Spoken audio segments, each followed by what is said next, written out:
tape too. Can we jump to television? Okay. Okay. Could you talk about, Jonathan, your first appearance on television that you recall? Well, yeah, so it was up in Canada. It was CBC. Wasn't terribly important. It was not very, I was just, well, one of them was that thing we talked about today. The 20,000 Leagues Under the Sea. I was one of these monsters from 20,000 Leagues Under the Sea. I don't know, I always thought that was amusing because we looked so gruesome. But I don't remember very much about it. I remember the circumstances. Oh yes, then I had to do one little scene. I think that was because Lauren Green, by the way, had a school in Toronto. People remember Lauren Green? He was a Bonanza. Yeah, and I went to his school too. And anyway, we were sent over across the street to the CBC station. People, they were just setting up their first television. It was the first time they ever had television in Canada, and or at least originating in Canada. And anyway, so they gave me the part to play in the play called Our Town, and there was a sinister kind of guy. I think it was the organist in some church or something, and I played this weird character, but it got me nowhere. It was that was my first time on television. I don't know whether it even got to be broadcast. I'm not sure. But the 20,000 Leagues Under the Sea, I think that was broadcast. I can't really remember that well. But my television experiences, quite frankly, were very, very few, really, until Dark Shadows came along. But I had little bits and pieces here and there. But the first, it was nothing really big deal about it, except that it was important to me to have a crack at it in these half studio prepared shows, as opposed to the real thing. I can remember one time were doing major shows. We weren't in those. I was too untrained for that at the time, but some horrible thing happened to a 2-hour major show, and it knocked everybody off key. They had to stop. It cost them about $500,000 just to do it again, because they did. You never stopped. In those days, you just did a show right through. It was that naive, that simplistic, and. But anyway, I was there to see it all happen. It was kind of scary. But that was long before television got hold of itself and had all kinds of defense mechanisms built into the system. Now, in the United States, do you remember your first role? I know you did a role on As the World Turns as a psychiatrist, right? Yeah, that's the psychiatrist which I mentioned earlier. Now, was that your first role on a... Well, that was the first and the only other one, really, in the States that I did until along came what? Until Dark Shadows? Dark Shadows. But how long did your psychiatrist role on As the World Turns? Well, not long. It was about about maybe a couple of weeks, about 3 or 4, or maybe half a dozen episodes. And I was pretty good at it. I mean, I was considered pretty good at it at all. I mean, it wasn't a big deal. I guess, but Dark Shadows was intimidated by the character, in the sense, although it fit me perfectly. I didn't know that at the time, and I thought, oh, how do you play a vampire? I mean, I was very unsettled about that one. But the doctor, other than just being nervous like any other actor of his first crack at it was not that difficult, and it was I fit into it very well.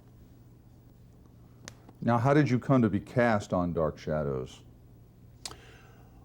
Well, that was through, principally, I think, through a friend of mine who, Ron Sproat, who was at Yale with me, and he was a playwriting department student, and I was directing.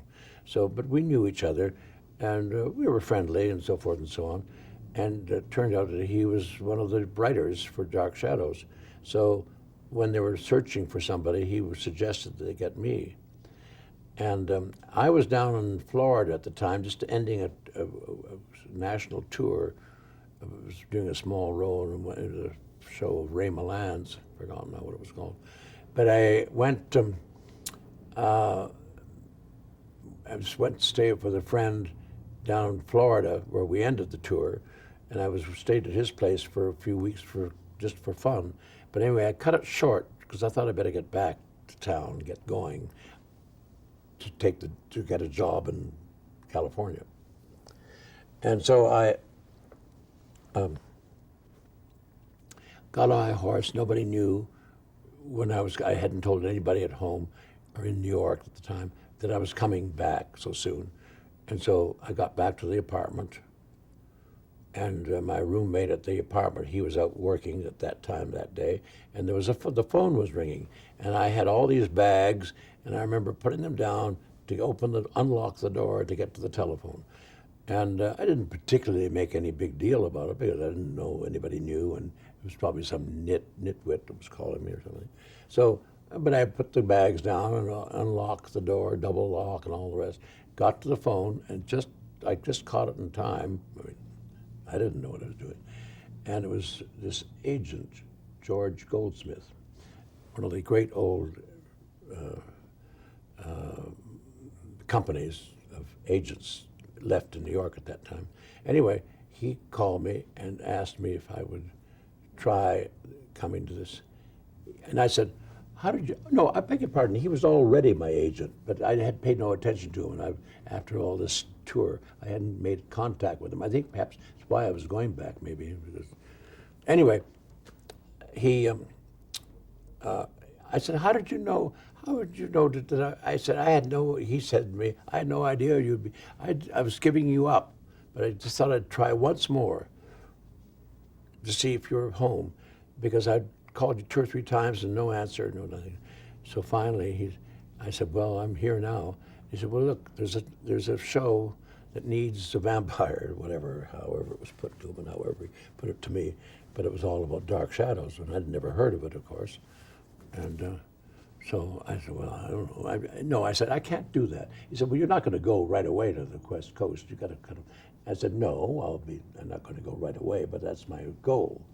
He said, well, this is just a tryout. You're only on for a few, what do you call it, cycle.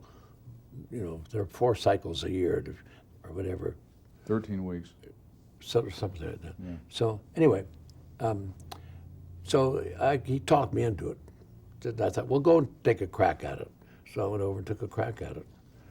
And I guess maybe at that time I was being cocky and indifferent. I mean, I didn't care whether they hired me or not. So maybe that's what made them intrigued, because I wasn't fighting for it. And I looked around the room at the time, too. Again, they were all spooky-looking people. And I don't know how, I wasn't that, but I turned out to be the spookiest person they could see. But anyway, I think it was more than that, because Ron spoke, I think, and what's the name of the co-producer?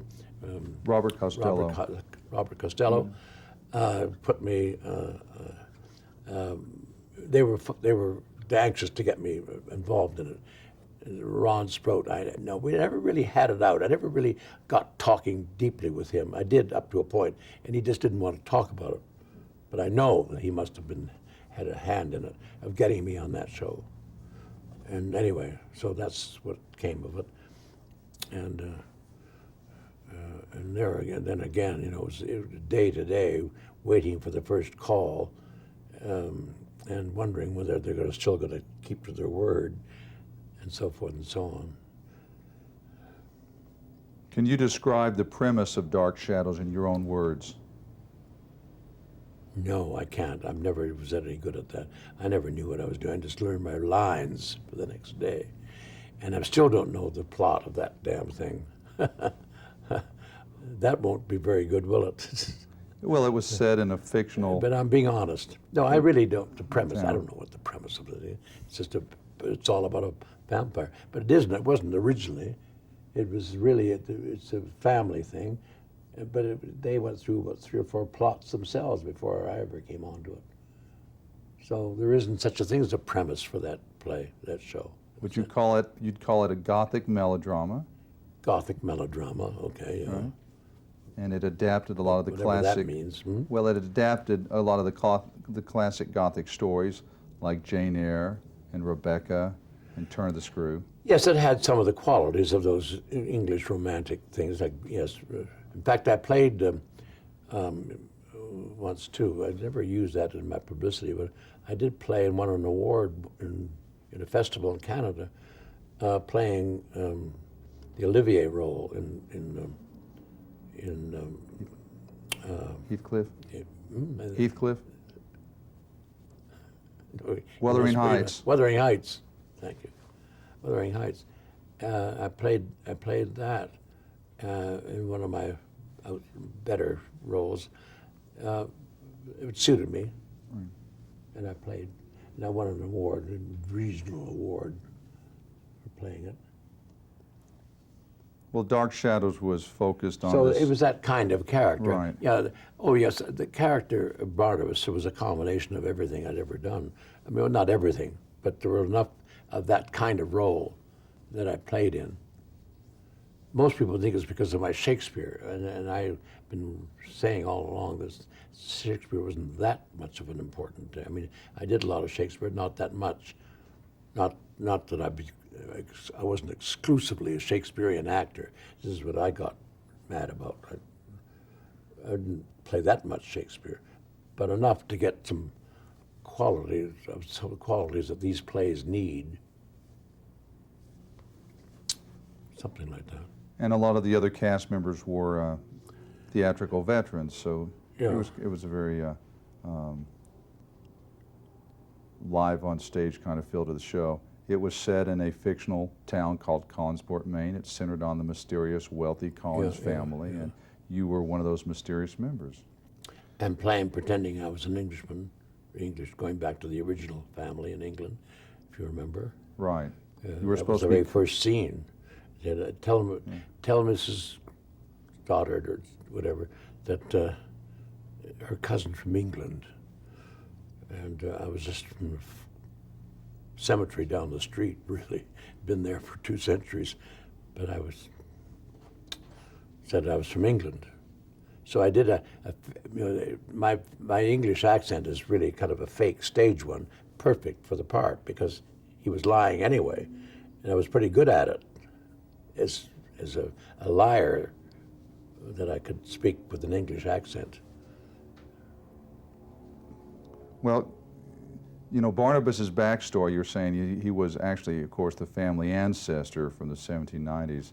Do you recall the rest of his backstory, the whole situation where he was cursed as a vampire by Angelique the Witch? The whole love triangle. Well, I mean, I had difficulty figuring all that out myself because everybody else was having difficulty. This was all creating. I don't know whether they had this outline even done when I came to the show. It was all made up as we went along. And so, you know, I really didn't know where I was going, but I didn't let that bother me as long as I learned the lines for that day. Let them worry about it. That's one thing I never complicated my life at all, not knowing the plot really, because they didn't know what they were doing either. I just did from day to day and pretended that this is the way people live anyway. None of us know what we're going to be doing the next day, so I used that philosophy into getting away with murder, just saying anything almost. On the screen. Can you talk about your approach to playing Barnabas? You know that people are all monsters, and that you treated him as perhaps a vulnerable villain. Can you talk about that approach to the character? Your approach to Barnabas. Yeah, is a what? Well, he was a villain, a monster, What exactly was your approach? Well, I didn't try to fight that off because I don't think it was ever said. I mean, it was just, that's what that day that I went up on the Saturday before I was even did my first show, and we had a talk about what we would do, and I guess I was so influential at that time that I never had to fight evil off, except when Dan got into it. Dan Curtis, Yeah. the creator. I mean, the movie, especially the movie, it was a villain. I mean, there was no question about it. He wanted a hard, tough guy. So I had to fight a little bit.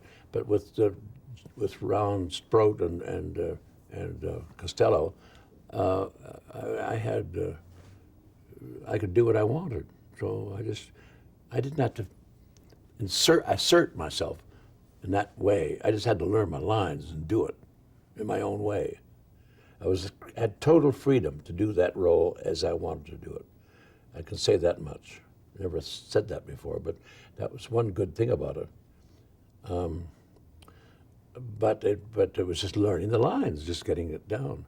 But I knew what I wanted to do. And a lot of, my opinion, not a lot, but there were other major actors working around me I don't think knew what they were doing or didn't care that much about what they were just sort of playing along.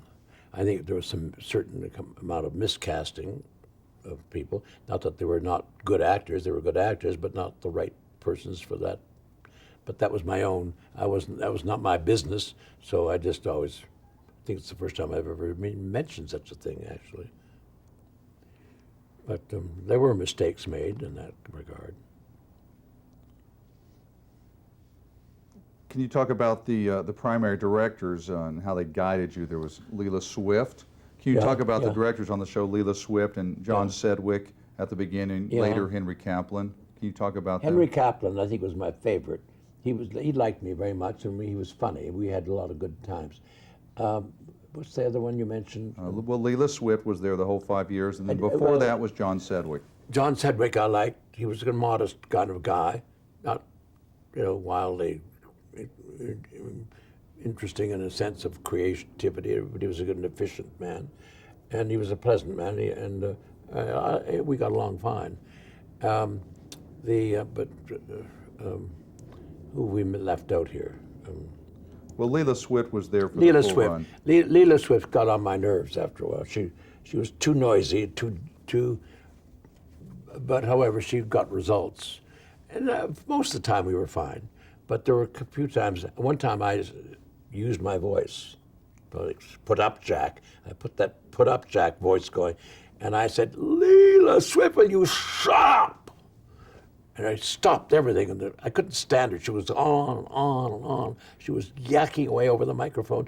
Again, typical of modern people in the business of show business, use microphones to make it even worse, not better. I mean, she was just awful. She was just awful. I was very mad that day, and I thought I was going to get canned because I was very rude. And but however, she forgave me. She had a good sense of humor about it. As a matter of fact, we became quite good friends after that, sort of, But anyway, I had to blow my head off to get her to stop. She used to get on my nerves, and this got to be built up, so I had to explode one time or another. Well, that plays into the show's live on tape format. It was not broadcast live, but it was taped in sequence with no retakes. For the most part, in the early part of this series, there was no electronic videotape editing. Can you talk about the demands and the stress of doing a live on tape show, running from the sets during the breaks, commercial breaks? Well, I don't think it mattered from my point of view whether it was live or because we were never allowed to stop anyway, even though it was taped, if that's what you're talking about. Right. It was except that one thing, that one exception. I knew that it was not proper for me to be going to the editorial room or the editor, the executive. What am I talking about? The technicians and so forth. There were the technical crew, and but I got special permission to fix that one show up. And I made a deal, and so I was allowed to do it, and he was marvelous. And essentially, the two things I learned that much, that one is the video and the other one's audio, and they had to be matched so that they could cut this huge mistake I made of not being able to remember what I had to say next. And it was fine for Barnabas up to a point, but I went too far where it became Frid's problem too. I just didn't know what to say next. So it was like this big. So we had to do this with it. You know, that's my naive way of explaining it. But it was kind of fascinating to see what they did, and they made it perfect. So when that thing came on the air, nobody's still sure where that thing happened. But it saved my life on Dark Shadow, because for my money anyway, I thought I was perfectly marvelous in that scene, and then I thought I was just god awful, just dreadful. And but then we got it fixed up. Can you describe the Barnabas look?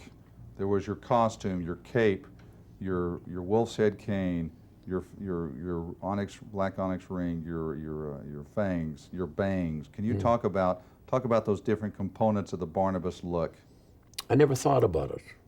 I mean, you know, do my hair, do this, and I used to sit there with what's his name doing my makeup, and I never even looked at myself. I guess, you know, they did a good job. Sometimes they had clothes on me that I didn't particularly like, but like anything else, it had a big wardrobe, I guess. But my look was,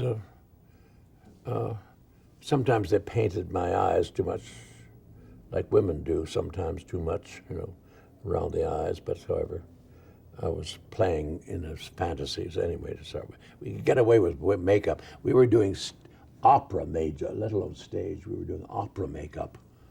I mean, you know, impossible. No, we could never get away with it in modern theater. No.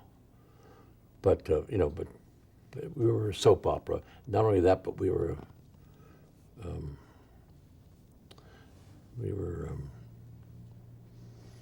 in a fantasy anyway. Vincent Lascalzo was your makeup guy. Vinny Lascalzo. Yeah. Right. So did it take a long time every day to put your makeup on? No, they got down to a routine, but of course when I was an old man, I had to go in at 4 o'clock. You know, they played me as an old man of my real age, supposedly, a couple of times. Well, once on the soap and the other time in the movie, where I became to look like 175 years of age. It was much clearer, as close as we could get to it. And so he you know, it was a special guy. That was Dick Smith. Dick Smith came into it. And I had to be there at 4 in the morning. It took 4 or 5 hours at least to get this makeup on. And I had to do it for 3 or 4 days too. And then you had to deal with the difficulty of learning lines as a character trait. In other words, your slow study with the lines played into Barnabas's nervousness. You've talked about that? Well, what's this got to do with the strike? No, I'm not talking about the strike. Oh, I thought you I'm were. sorry. We were just talking about how the. Well, we've talked about this before. I mean, yeah. I mean, you're belaboring a lot of this stuff now. I think, if I may say so. Okay. But we were talking about this about 3 hours ago, I think. Right. The storyline of the series vacillated between modern times and past centuries. Yeah.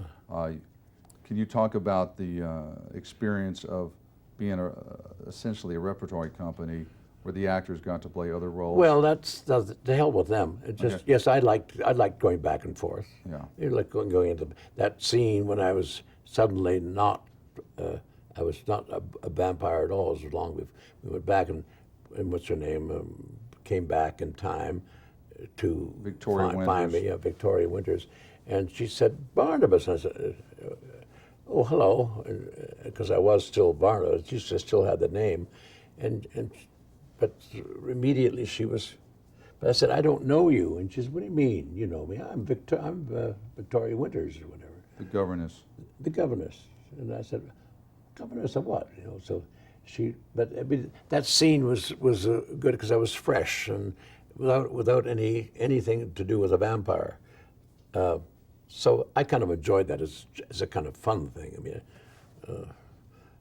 enjoyed doing that. But no, I kind of enjoyed seeing the others. The others were all making different characters every day almost. There was somebody changing their thing. But I don't know what there is to say about all of that, except that I enjoyed it. I think it was, but what was confusing, of course, is to keep the original stories. They were building on the original stories and adding, and sometimes just symbolically keeping the same story in another level, without having. But the actors are playing roles that didn't know those people or something. It was a very mixed hash of stuff that they were doing back and forth. That got confusing sometimes. But I think it was a miracle that, however, they stuck their necks out way back in the early days with ideas for these things to be able to carry them out and make them work. It was a unique thing for writers to have to do. If you follow me, I'm not Right. sure I know what I'm talking about myself. It was very, very confusing sometimes, but more fascinating than confusing. I mean, it didn't have any effect on my lines. My lines were my lines, no matter what I did, and I always had that problem. But in a way, sometimes I was a little bit more comfortable in the old days than I was in the modern stuff. I guess because of when I was a kid, I never mentioned this the other day too, that when I was young, I was in costume shows all the time. When I was doing my early beginnings of being an actor, whether it was at college or high school or prep school or whatever, I was doing costume things. So I was happy with costumes. So I was very easy with being with costume. Nevertheless, well, because of that, I guess I was found myself more, I felt more natural in the past with all that stuff on me than I did playing a modern, because I was acting in my modern way well, which was supposed that would be good because that's what he was. He was from another generation. So the more I felt that way, in whatever way, it was all to our advantage. Now, the series was shot at an ABC studio in Manhattan, West 53rd Street, ABC TV 16. It was built for Dark Shadows. It was a Was long. it built for that? It was, because the didn't know show that. moved in there right before you, a few months before you came on. Yeah. The show had been on for 10 months before you came on. Now, it was a long, narrow facility. The scenic designer, Cy Tomashoff, has talked about the challenges of squeezing sets in this long, narrow studio. And the rehearsal hall was upstairs. Could you describe, just in general terms, the rehearsal process? You know, when you get the scripts and when you'd run through the episodes, and a typical day of taping a show and the rehearsal and blocking? Well, I don't know what's so. I can't make that terribly interesting because that happens in any firm, any job, any company. You have certain things to do each day. You have to pick up certain books or certain things you're writing or whatever. I don't know.